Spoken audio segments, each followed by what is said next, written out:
तरीका अपनाया गया, ये जानबूझकर अपनाया गया और या 2027 में यूपी चुनाव को देखते हुए उठाया गया? निश्चित तौर पर प्रत्युष जी दो तीन चीजें हैं। देखिए, हाँ। पहली चीज तो ये कि सनातन की ठेकेदारी का टेंडर भारतीय जनता पार्टी को कब मिला, इसका अभी तक कोई पता नहीं है। दूसरी चीज, जी न्यूज की प्रतिष्ठित मंच के ऊपर मैं दर्शकों को भी बताना चाहूंगा कि सनातन एक संस्कृत का शब्द है जिसका अर्थ होता है शाश्वत, आजीवन, जिसका न आदि है न अंत है, जो निरंतर चलने वाली अनवरत प्रक्रिया है, नंबर एक। दूसरी चीज होती है हिंदू धर्म। अब प्रश्न इस बात का है कि अगर पप्पू यादव के भगवा धारण करने से हमारे अजय भाई की भावनाएं आहत हो रही हैं, तो हनुमान जी को पतंग उड़ाने पर किसकी भावनाएं आहत क्यों नहीं हुई आपकी?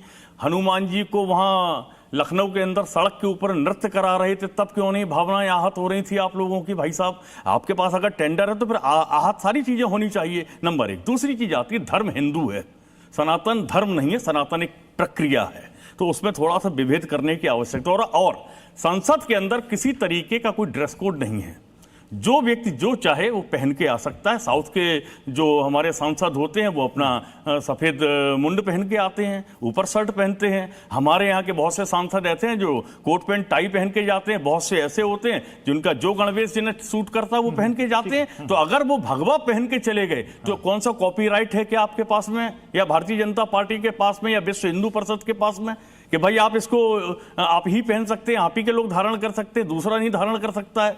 तीसरी एक और चीज आती है, मैं दो लाइनें मुझे याद आ रही हैं। इमरान प्रतापगढ़ी, कुछ मॉडिफिकेशन मैंने किया है उसमें।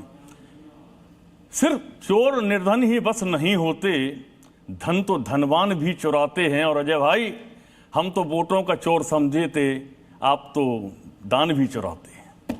अजय आलोक जी।